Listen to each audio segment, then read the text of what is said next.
یہ صورت پورے قرآن کی ایسی صورت ہے جو اس کو رتبہ ہے وہ رتبہ کسی اور صورت کا نہیں ہے. آپ کہیں گے وہ کون سا؟ بڑے رتبے ہیں ہر صورت کے. سورت یاسین قرآن کا دل ہے, سورت الرحمن کی ایک ویلیو ہے, لیکن جو اس کی ویلیو ہے نا وہ شاید کسی اور کی نہ ہو. وہ کون سی؟ یہ کل آیات اس کی 22 ہے. ہر آیت میں لفظ اللہ ہے. یہ قرآن مجید کی سورت المجادلہ وحیدۃ العصر والزماں فی القرآن اکیلی صورت ہے. الحمد کی الف سے والناس کی سین تک 114 صورتیں ہیں. اس کو نکالیں تو 113 ہے. یہ فضیلت 113 صورتوں میں بھی نہیں ہے کہ ہر آیت میں لفظ اللہ, ہر آیت میں لفظ اللہ. یہ 22 آیات ہے لیکن لفظ اللہ ایک کم 40 بار آیا ہے. بعض آیتیں ایسی ہیں جہاں 4 مرتبہ لفظ اللہ ہے, بعض آیات ایسی ہیں جس میں 1 مرتبہ لفظ اللہ ہے, بعض آیات ہیں جس میں 2, بعض میں 3 لفظ اللہ. یہ جو پہلی آیت ہم نے پڑھی, قد سمع اللہ قول التی تجادلک فی زوجہا وتشتکی الی اللہ واللہ یسمع تحاورکما ان اللہ سمیع بصیر. قد سمع اللہ پہلا لفظ اللہ, وتشتکی الی اللہ دوسرا لفظ اللہ, واللہ یسمع تحاورکما تیسرا لفظ اللہ, ان اللہ سمیع بصیر چوتھا لفظ اللہ. ایک آیت ہے, ہر آیت میں لفظ اللہ, ہر آیت میں لفظ اللہ, ہر آیت میں لفظ اللہ. کہیں 4 مرتبہ, کہیں 1. آپ اس صورت کو نکالنا, سورت المجادلہ 28ویں پارے کی پہلی سورت نمبر 58 ہے. ہر آیت کو آپ چیک کرتے چلیں. دورہ تفسیر میں تمہیں ایک طالب علم کو یوں پڑھوا دیتا ہوں نا کہ آپ گنتے جائیں, لیکن یہ تو عوامی جلسے, تو آپ خود دیکھ لینا ہر آیت میں لفظ اللہ آپ کو ملتا جائے گا. تو میرے دوستو یہ مقام ہے اس خاتون کے ایمان کا. دوسری بات ہو گئی. تیسری, جو میں نے خطبے میں یہ آیت پڑھی ہے اس کے پیچھے پوری یہ آیات کی ایک لسٹ موجود ہے. اس میں صحابہ کرام رضی اللہ عنہم اجمعین کو اللہ تعالیٰ نے اپنا لشکر فرمایا. لشکر کا کیا مطلب ہے؟ لشکر کہتے ہیں فوج کو, فورس کو. اللہ تعالیٰ کی آرمی جو ہے نا, فوج اور فورس جو ہے دنیا میں مخلوق کے اعتبار سے وہ رسول اللہ کی جماعت ہے. سبحان اللہ. اور وہ ان کا مقام کیا ہے ایمان لانے میں؟ اب سنیں, قرآن کریم کہتا ہے لا تجد قوما یؤمنون باللہ والیوم الآخر یوادون من حاد اللہ ورسولہ. محمد کریم علیہ التحیۃ والتسلیم, آپ نے جو جماعت تیار فرمائی ہے نا صحابہ اور اہل بیت کی, اس کا مقام اور مرتبہ یہ ہے کہ اس دھرتی پہ ڈھونڈیں ان جیسا شخص نہیں ملے گا. حضور اور اللہ سے پیار بھی رکھیں اور دشمن سے یاری بھی رکھیں, یہ نہیں ملے گا.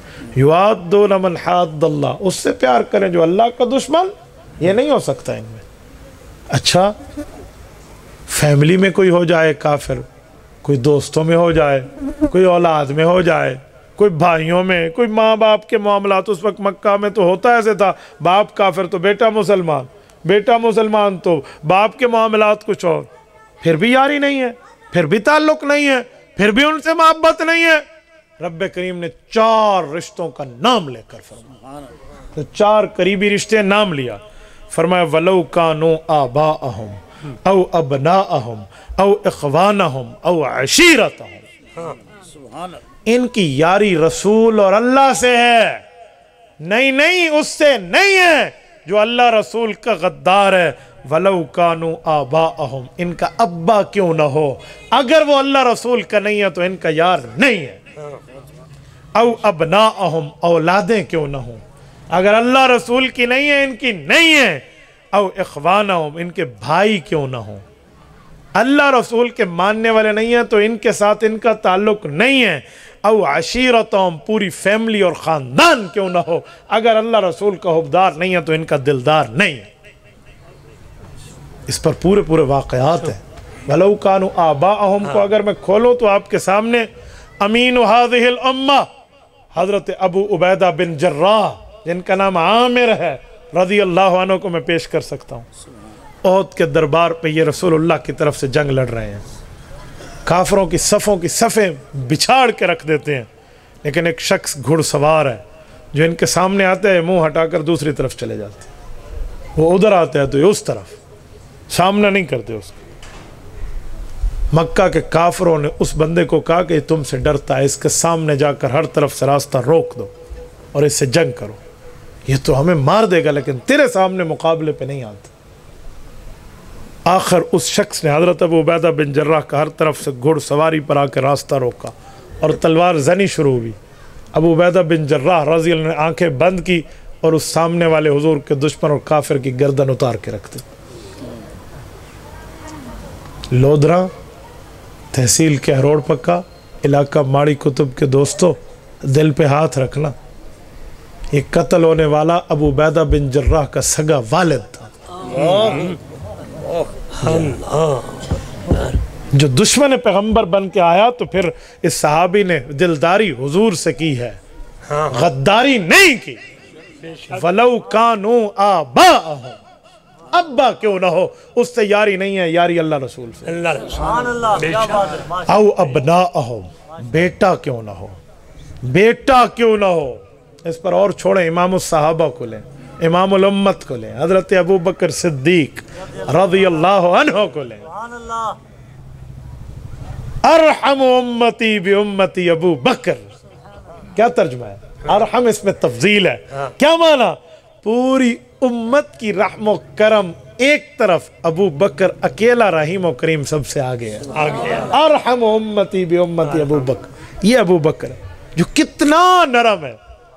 ان کی نرم مزاجی کے وقت جب حضور پاک علیہ السلام ان کو امام فرمانے تھے، میں بیمار ہوں تم میری جان نماز پڑھاؤ، تو اما عائشہ نے بھی ہاتھ باندھ کر کیا تھا، یا رسول اللہ میرا ابا آپ کے مصلے کو خالی نہیں دیکھ پائے گا، رو پڑے گا، نماز شاید خراب ہو جائے، حضرت عمر کو کہہ دیں وہ امامت کرائے۔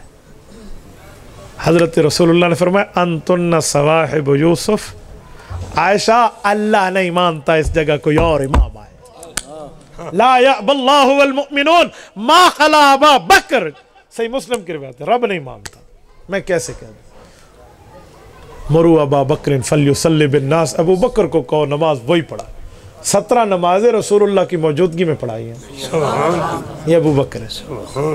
اس ابو بکر صدیق نے جنگ بدر میں جو جنگ لڑی ہے، بدر کے میدان میں ابو بکر صدیق کے مقابلہ ایک دفعہ بیٹے سے ہوا ہے۔ اتفاق، بیٹا اس وقت تگڑا تھا، بعد میں مسلمان ہوئے، صحابی بنے، عبد الرحمن بن ابی بکر کی بات کر رہا ہوں، بہت بڑا نام ہے حضرت عبد الرحمن بن ابی بکر کا، اما عائشہ کے بھائی ہیں۔ رسالت مآب علیہ السلام اتنا اعتماد کرتے تھے ان پر ایمان لانے کے بعد کہ اس کی انتہا نہیں ہے۔ آخری وقت جب اللہ کے رسول صلی اللہ علیہ وسلم نے مسواک کرنا چاہی اور اما عائشہ سے مسواک مانگی، کیونکہ عبد الرحمن مسواک اپنے ہاتھ پہ لیے ہوئے تھے، حضور ان کو دیکھ کر فرمایا مجھے بھی مسواک دے۔ یہ ہے عبد الرحمن بن ابی بکر، عام بندہ نہیں ہے، بڑا رتبہ ہے اس شخص کا، لیکن جب ایمان نہیں لائے تھے، حالت کفر پہ تھے۔ تو ابو بکر صدیق باپ ہے جو مسلمانوں کی طرف سے لڑ رہا ہے، عبد الرحمن اس وقت کافروں کی طرف سے لڑ رہا ہے۔ مقابلہ ہوا تو بیٹے نے باپ کو نیچے گرا دیا اور ابو بکر صدیق کی گردن پہ خنجر رکھ دیا۔ ان قریب تھا کہ یہ گردن تن سے جدا ہو جاتی، لیکن واقعہ یاد آ گیا کہ میرا یہ ابا ہے، اس کے کندھے پہ پل کے جوا ہوا ہوں، چھوڑ یار کیا کرتے، اٹھ گئے۔ یہ بات ایمان لانے کے بعد ایک دن کھانا کھاتے وقت ابو بکر کے بیٹے نے حضرت ابو بکر کو یاد دلایا، کھانا چل رہا ہے، کھانے کے دوران ابا جان، جی بیٹا وہ بات یاد ہے؟ ابو بکر کو ایسے یاد تھی جیسے یاد ہونے کا حق ہو۔ پھر بھی پوچھا کون سی بات؟ کہا ابا جان وہ بدر کے میدان میں نے آپ کو نیچے گرا دیا تھا اور آپ کے سینے پہ چڑھ بیٹھا تھا، پھر یاد آیا آپ میرے ابا ہیں، میں نے چھوڑ دیا۔ حضرت ابو بکر صدیق نے کھانا چھوڑ دیا اور جلال میں آ کر فرمایا عبد الرحمن وہ تو تھا، تو نے چھوڑ دیا، اگر اس وقت میں ہوتا اور میں تیرے اوپر قابو پا لیتا اور تو غداری مصطفیٰ میں ہوتا، آج تیری گردن تیرے تن پہ سلامت نہ ہوتی۔ کہ وہ تو تھا، یہ میں ہوں۔ یہ ابو بکر ہے جو اولاد کے لیے یوں جملہ کہہ رہا ہے۔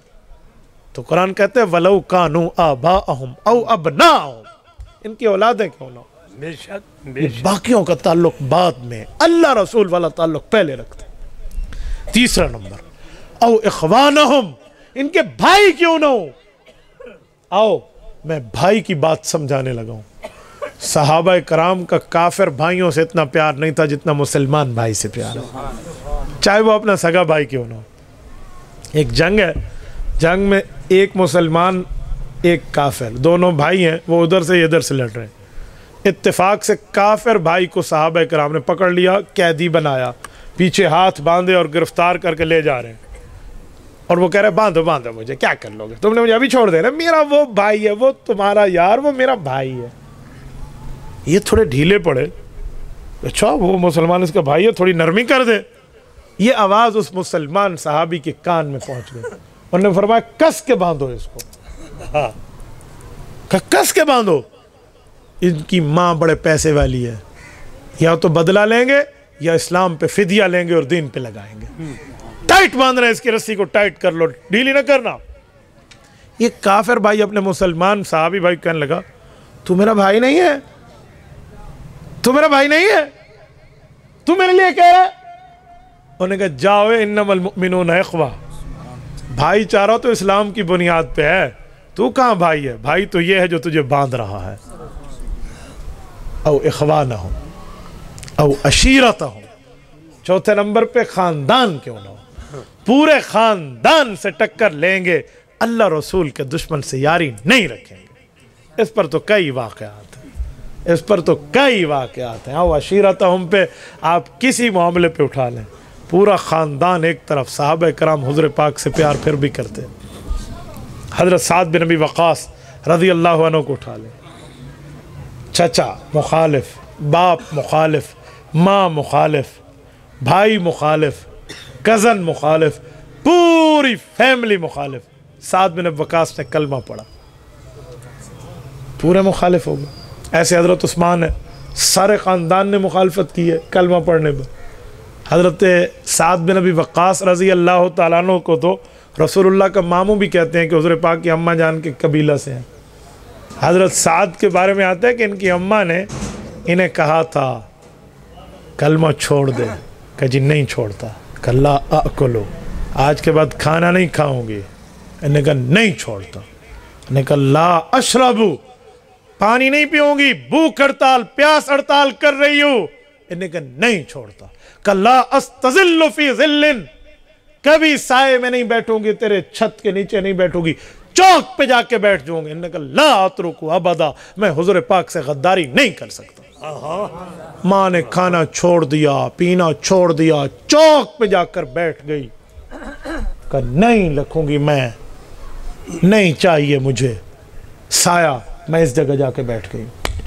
بتائیں بیٹے کا کیا حالات ہوں گے، دنیا کیا کہے گی، کیا کر لیا، سگی ماں وہاں بیٹھی۔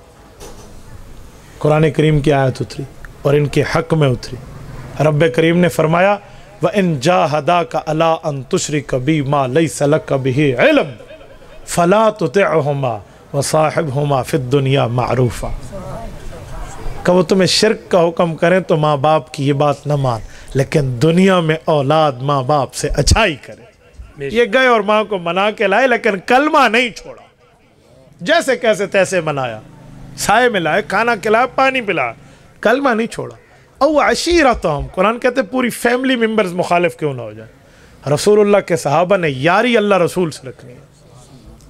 یہ بات، اب اگلا جملہ سنو، اولئک کتب فی قلوبہم الایمان، یہ وہ لوگ ہیں جن کے سینے کی اوپر تختی پر رب نے ان کو مؤمن لکھ دیا۔